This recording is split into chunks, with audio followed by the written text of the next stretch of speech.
Assalamualaikum warahmatullahi wabarakatuh dan salam sejahtera semua. Apa khabar?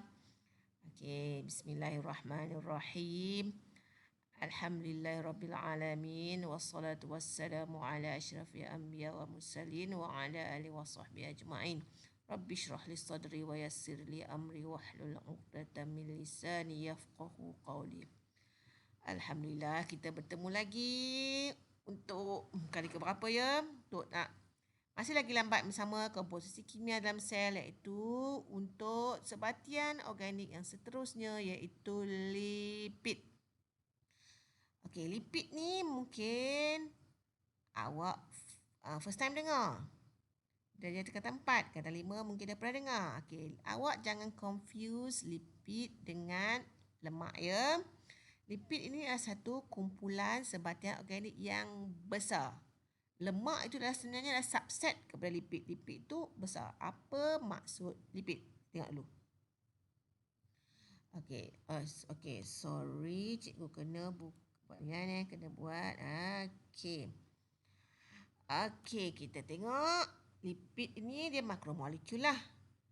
Terdiri daripada CH dan O, cirinya tidak larut air, larut dalam lipid yang lain serta dalam pelarut organik.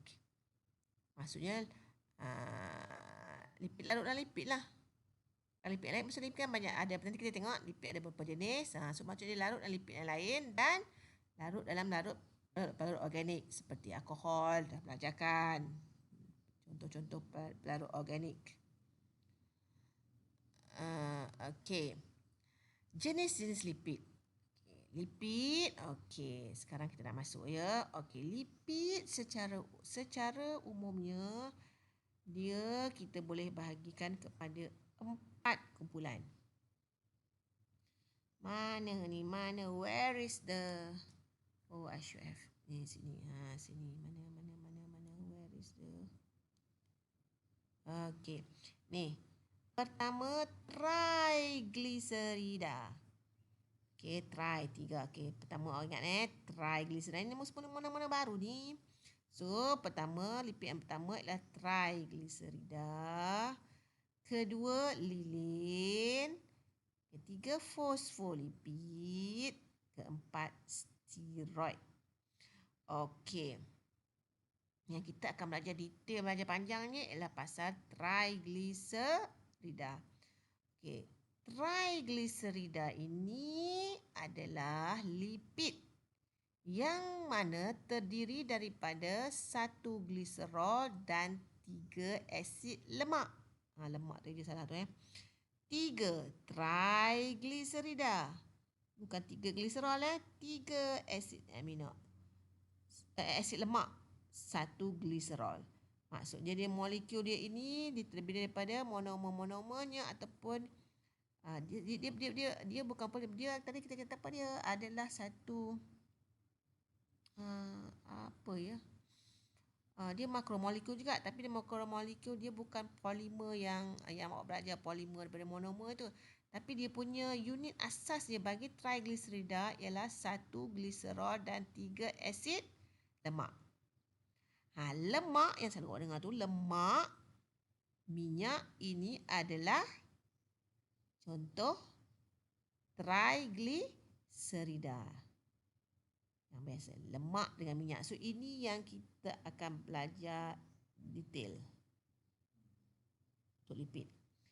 Lain-lain, lilin. Ketikel ni dekat mana? Pada daun. Kan awak tengok bahagian atas tu macam berkilat-kilat sikit, itu daripada lilin. Lepas tu dia buah. Kau tengok contoh buah kat luar kan, buah mangga kan ada macam kilat-kilat sikit dekat ni. Apple kan berkilat. Kalau kilat dia banyak, dia punya lilin yang tinggi lah. Semua dah semula jadi. Okey, kemudian biji. Biji pun ada kulit luar tu kan, ada yang berkilat-kilat. Itu adalah lilin, gabungan alkohol dan asid lemak. Dia punya kandungan ni lah ya. Tapi lipid awak ingat, CH dan O. Dia punya unsur ni yang membentuknya. Kemudian fosfolipid. Fosfolipid. Takkan tak ingat fosfolipid. Fosfolipid ni kat mana? Dekat plasma membrane. Kita dah belajar detailnya. Kemudian steroid. Okey, steroid ini adalah contoh-contoh steroid. Steroid ni kita tak pasti akan belajar dengan kimia ke tidak. Dia adalah lipid yang tanpa asid lemak. Dia contoh ialah kolesterol. Selalu dengarkan perkataan kolesterol. Kemudian hormon seks. Tadi kita belajar protein. Kita katakan hormon. Kebanyakan hormon adalah protein. Tapi ada juga hormon daripada lipid. Ini steroid ni iaitu hormon-hormon seks. Testosteron, estrogen dan progesteron. So ini juga adalah lipid. So lipid ni sebenarnya ada banyak jenis. Awak jangan ingat lipid tu lemak saja. Lemak ini adalah satu contoh. Jangan ingat lemak dengan minyak je. Ini adalah contoh lipid. Liliin pun lipid, fosfolipid pun lipid, steroid pun lipid. Okey, jelas ya? Okey, kita tengok triglycerida. Triglycerida, 1 gliserol, 3 asid lemak. Gabung. Proses penggabungan molekul kecil kepada molekul yang lebih besar, triglycerida. Prosesnya kondensasi, menghasilkan air. Membebaskan air. Ini hidrolisis, nak pecahkan, memerlukan air. Konsep sama saja prosesnya. Okay, ini kita nak belajarkan, cikgu cakap kita belajar detailnya pasal triglycerida. Dalam triglycerida ada asid lemak.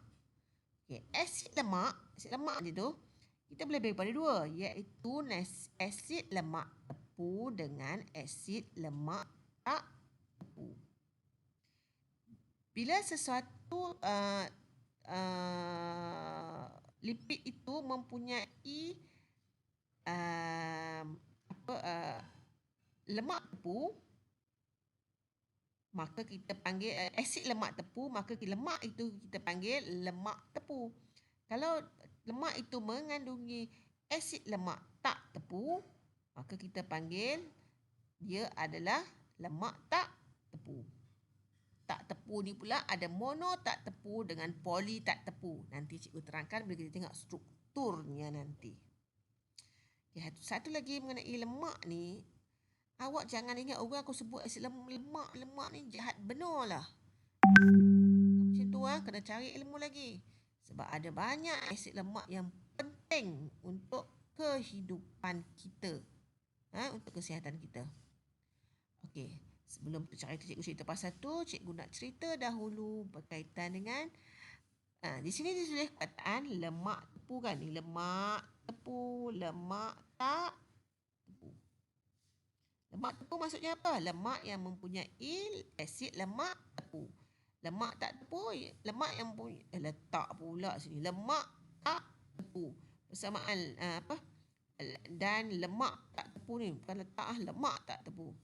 Okey, kedua-dua terdiri daripada unsur karbon, hidrogen dan oksigen. Kan kita kata sebab dia lipid ada CH dan O. Kedua-dua mempunyai gliserol dan asid lemak. Sebab apa? Sebab dia adalah triglycerida. Kedua-duanya adalah molekul tidak berkutub. Ini dari besi kekutuban lah. Okey. Ni cikgu nak cerita dia yang maksudnya ada poli tak tepu, poli tepu tu kan. Okey, pertama lemak tepu maksudnya apa? Maksud tepunya ialah sebab dia punya ikatan hidrogennya dah tepu. Ini nampak tak? Penuh dah ni, penuh. C ni penuh dah. Mempunyai asid lemak hanya mempunyai ikatan tunggal antara karbon. Nampak antara karbon ni? Karbon dengan karbon ikatan tunggal. Tunggal. Dia dah tepu dah. Hidrogen dia dah tepu dah. Tak boleh masuk je dah. Tetapi bagi lemak tak tepu, dia mengandung ini sebelum tu. Ini adalah molekul asid lemak lah ni. Ini molekul asid lemak. Kalau awak tengok asid lemak. Okey, sekarang ni awak kat rumah kan, awak boleh pergi tengok dekat dalam dapur. Sejuk mak awak dalam dapur, awak cari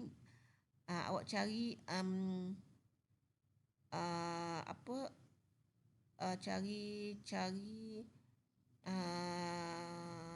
dekat peti ais lah banyak. Cari, mungkin mak awak ada margarin, mungkin mak awak ada mentega, mungkin mak awak ada anything yang buat daripada berkaitan yang kita katakan minyak lah ya. Pergi tengok dekat dia punya wrapper dia tu, tengok kadang-kadang dia tulis acid palmitic, acid macam-macam jenis. Awak tengoklah semua wrapper makanan dekat ada dalam dapur mak awak tu. Dia akan tulis ada nama-nama acid palmitic, ada acid apa lagi ya? Acid contoh palmitic lah banyak kalau kat sini sebab dia daripada buah palma. Dia tu sebenarnya ialah nama-nama asid lemak yang ada di dalam lemak tersebut. Cerita pula tadi tak cerita ya. Cerita pula lemak dengan minyak pula apa beza? Lemak dengan minyak tu dia sebenarnya dua-dua tu triglycerida. Cuma beza lemak dengan minyak ni ialah lemak adalah terpejal pada suhu bilik. Minyak cecair pada suhu bilik. Itu saja bezanya. Anything, suhu bilik dia katalah awak ambil letak dia dekat dalam bilik, letak kat dalam dapur tu kat luar, dia keras. Maka dia adalah lemak, kita panggil lemak. Lepas tu katalah awak ambil, paling mudah ambil ghee. Minyak sapi. Kan, kalau kat dapur awak ada minyak sapi, dia berpejal. Lepas tu bila awak masukkan dekat atas api, tak atas api, dia cair. Sebab kita dah panaskan, dah bukan suhu bilik lagi, dia cair. Kita panggil minyak, kita panggil lemak sebab dia berpejal pada suhu bilik. Ataupun tengok ayam. Awak proses ayam, ada banyak kuning-kuning tu. Itu dia perpejangan pada suhu bilik. Maka kita panggil lemak. Bila mak awak masak guna pressure cooker, dia cair. Lepas tu dia sejuk balik, dia keras balik. Maka dia adalah lemak. Minyak adalah triglycerida yang dalam keadaan cecair pada suhu bilik.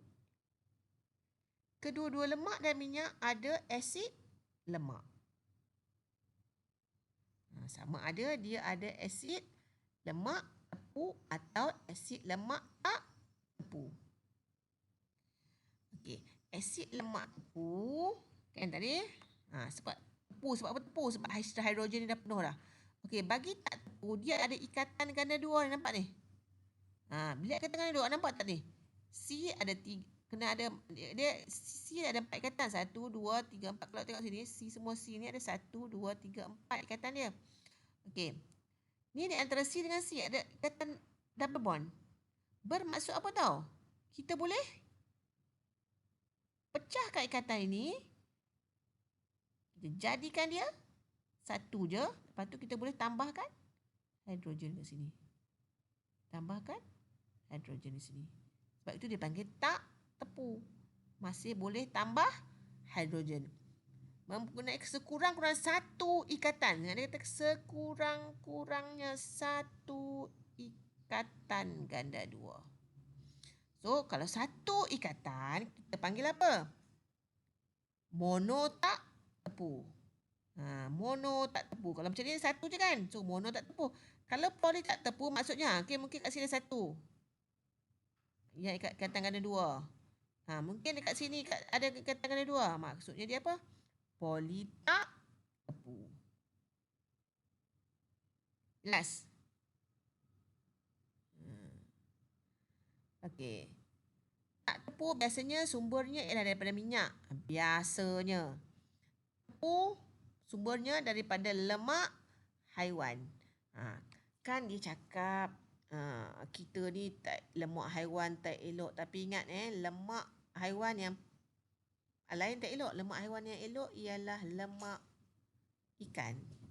Banyak makan lemak ikan. Lemak penting ya untuk pembentukan neuron. Sel saraf. Penting. Sel saraf ni sangat penting. So sebenarnya kita perlu juga lemak. Boleh baca banyak lagi baca, awak boleh baca. Kan awak dengar ada susu, dia iklan susu DHA. Awak tahu tak DHA itu apa? DHA itu sebenarnya adalah lemak. Boleh baca ya. Tu kandungan lemak dia tak sebut lemak, dia sebut DHA lah apa. Lemak awak tak nak makan pula. Sebenarnya ada lemak, banyak lemak yang baik.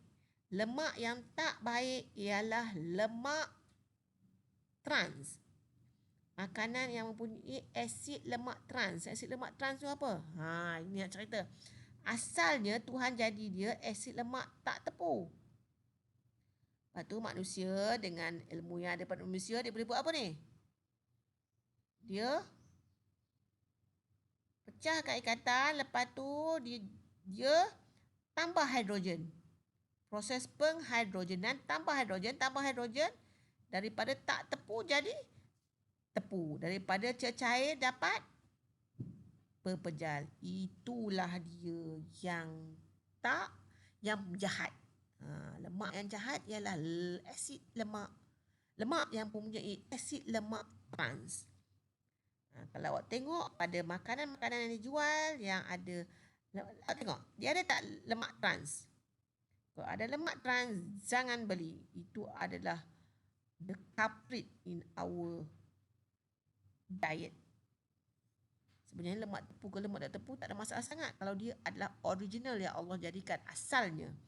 Tapi kita dah buat jadikan dia trans fatty acid. Itu yang tidak baik. Faham?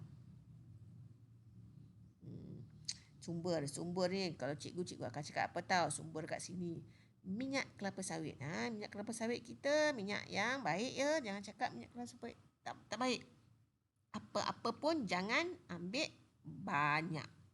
Tak ada masalah dengan minyak kelapa sawit. Minyak kelapa sawit kita adalah minyak yang tahan kepada suhu yang tinggi. So awak nak goreng-goreng apa, nak buat goreng keropok ke, nak goreng pisang ke, kan panas kan, elok minyak kelapa sawit kita elok untuk itu. Tak ada masalah ya. Untuk makan minyak, jangan banyak-banyak makan lemak tu lah, kurangkan dalam bentuk lemak. Sebab lemak yang di pasaran kita kebanyakan lemaknya ialah lemak yang asalnya bentuk cecair dijadikan bentuk pepejal melalui proses penghidrogenan, especially margarine. Kurangkan pengambilan margarine. Okey, apa fungsi lipid dalam sel? Lipid secara keseluruhan simpanan tenaga bagi haiwan, penebat. Simpangan tenaga ni maksudnya mula-mula kita kalau kita nak hasilkan tenaga melalui proses respirasi sel, mula-mula dia ambil tenaga daripada glukosa yang ada dalam darah. Kemudian tak ada glukosa, dapat daripada glycogen yang disimpan dalam hati dengan otot. Kemudian dah tak ada lagi, baru ambil daripada lemak kita. Dan lemak juga fungsinya penebat.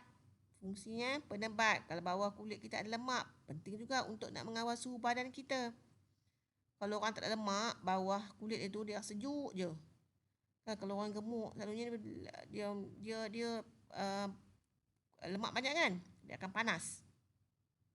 Dia panas, dia akan trigger dia punya kelenjar peluh untuk menghasilkan peluh yang banyak. Apa tujuan dia?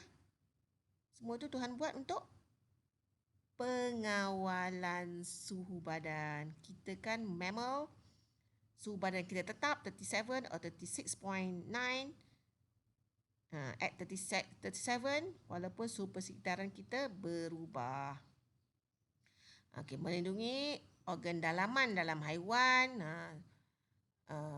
Neuron-neuron kita pun banyak, membina plasma membran, ingat fosfolipid. So penting ya lemak dalam badan kita. So penting untuk pembentukan macam perempuan, wanita-wanita hamil pun penting untuk mengambil lemak, tapi kena ada ilmu supaya awak ambil lemak yang baik. Carilah ilmu. Hidup ni mesti sentiasa mencari ilmu. Cari makanan-makanan apa yang mempunyai lemak yang baik. Tapi lemak itu penting untuk pembinaan otak fetus, otak bayi yang keluar nanti. bayi yang dah keluar ni 90% kalau tak silap cikgu 70 ke 90% dah develop otaknya. So kena jaga pemakanan. Kita berusaha, Tuhan suruh kita usaha doa dan tawakal. Okey, ini contoh-contoh soalan. Apakah persamaan menunjukkan satu proses dalam pembentukan triglycerida? Kita bagi tahu dah. Apa proses ni? Senang sangat kan? Kondensasi. Ini soal struktur. Satu, sebatian organik abiotik muncul dalam sel. Contoh sebatian X, steroid, lilin, fosfolipid. Sebatiannya apa? Lipid. Dia purposely dia tak bubuh triglycerida kan? Dia bubuh triglycerida. Tahulah compound ni lemak. Lipid. Ni dia buat steroid, lilin. Benda ni tolong tengok elok ya. Yang mana betul lemak tepu?